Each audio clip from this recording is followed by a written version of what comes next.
레위기, 성경의 세 번째 책으로서 노예였던 이스라엘이 출애굽한 직후가 배경입니다. 이때 하나님은 그들을 시내산 앞에 데려와 언약의 관계로 초대하시지만 그들은 금세 반역하여 언약을 깨뜨려 버리죠.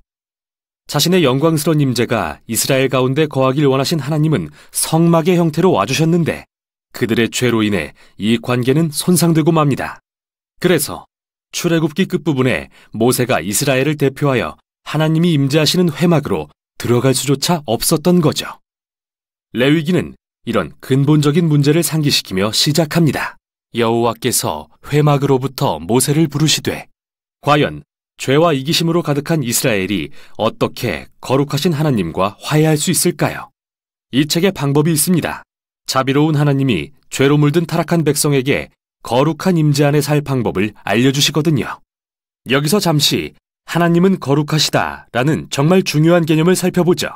이게 이 책을 이해하는 기초거든요. 거룩이라는 말은 구별됨 또는 독특함이라는 의미인데 성경에서 하나님이 모든 것과 구별되시는 이유는 만물의 창조주이자 생명의 주관자라는 특별한 역할 때문입니다. 그러므로 거룩하신 하나님 주변의 공간 역시 거룩한 곳이며 이곳은 하나님의 선함, 생명, 정결, 공의가 넘치죠. 그래서 불의하고 범죄한 이스라엘이 하나님의 거룩한 임재 안에 살려면 거룩해져야 하는 겁니다. 즉, 그들의 죄를 해결해야 하는데 레위기의 역할이 바로 그거죠. 이 책은 매우 놀라운 대칭 구조를 이루고 있습니다. 이스라엘이 하나님의 임재 안에 거할 수 있는 세 가지 방법을 제시하는데요. 맨 앞과 뒤에선 이스라엘이 하나님의 거룩한 임재 가운데 행해야 했던 의식을 설명하고 다음으로 하나님과 이스라엘의 중재자인 제사장의 역할에 초점을 맞춘 후 다음에는 이스라엘의 정결함에 대해 양쪽에서 짝을 이루어 설명합니다. 그리고 책의 중앙에선 핵심 규례인 속죄일을 소개함으로써 책 전체를 연결하고 마지막은 모세가 백성에게 신실하게 언약을 지키라고 당부하는 짧은 내용으로 끝납니다. 그럼 자세히 살펴보죠. 첫 부분은 이스라엘이 드려야 할 5가지 제사 의식에 대한 설명인데요. 이 중 2가지는 이스라엘 백성이 하나님께 받은 것에 대해 감사의 의미로 되돌려드리는 상징적인 제사이고 나머지 3가지는 하나님께 사죄하는 각기 다른 방법입니다. 이스라엘 백성이 살아있는 동물의 피를 바치며 자기 죄로 인해 하나님의 선한 세상에 더 많은 악과 죽음을 불러왔다고 고백합니다.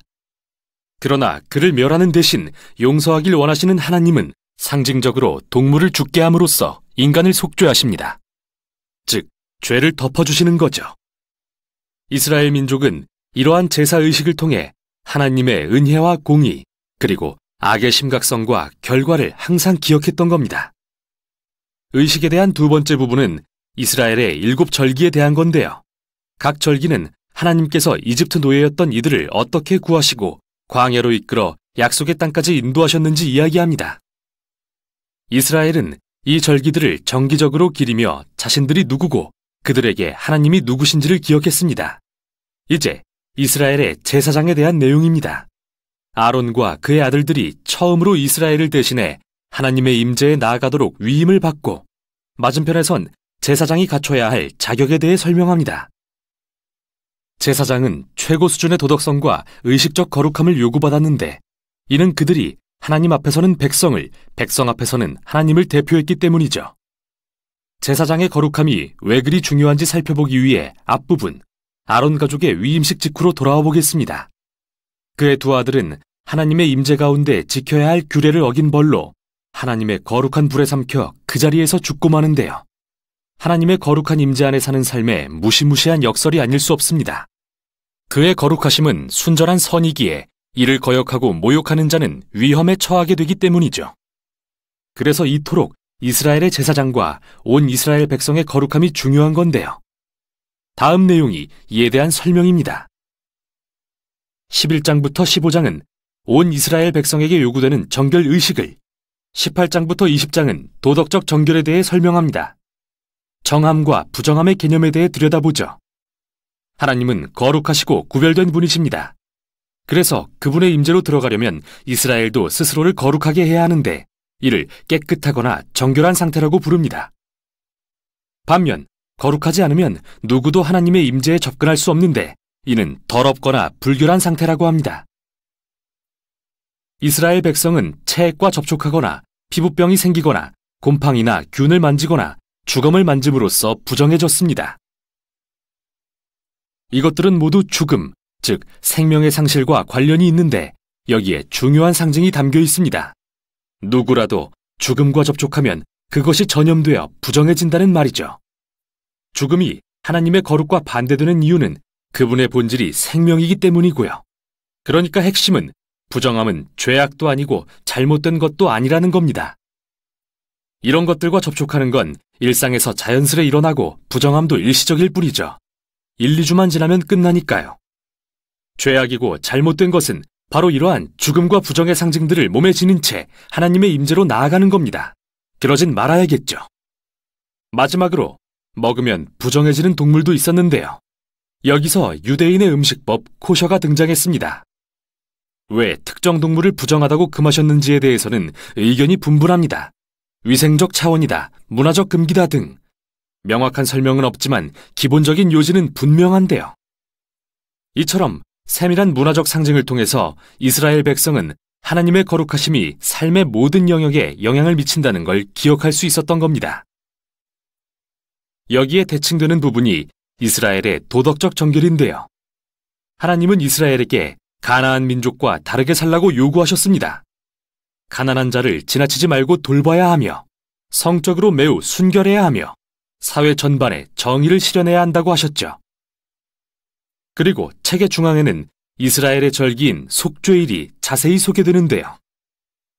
분명히 백성 중 누군가는 죄를 짓거나 불순종을 하고도 제사를 드리지 않았을 수 있기에 대제사장은 1년에 한 번씩 2마리의 염소를 잡아 한 마리는 백성의 죄를 대신하는 속죄 제물로 바치고 다른 한 마리는 희생의 염소로 삼았습니다. 제사장이 이스라엘의 죄를 고백하고 이 염소에게 그 죄를 전가한 뒤 광야로 내보내는 상징적인 의식이었죠. 백성의 죄와 그 결과를 없애고 자신과 화목하게 살게 하시려는 하나님의 마음이 정말 잘 드러나는 장면입니다.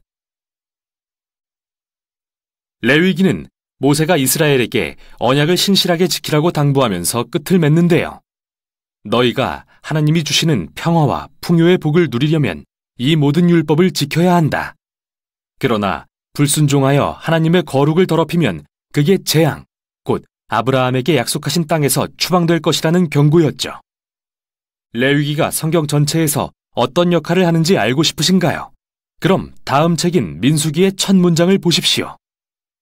여호와께서 회막에서 모세에게 말씀하여 이르시되. 이제 모세는 이스라엘을 대표하여 하나님의 임재로 나아갈 수 있게 된 겁니다. 그게 레위기가 한 일이죠. 이스라엘의 실패에도 불구하고 하나님은 그들의 죄를 덮을 방법을 제공하시고 자신과 화목을 이룰 수 있게 하셨는데 레위기는 바로 이 방법에 대한 책이었습니다.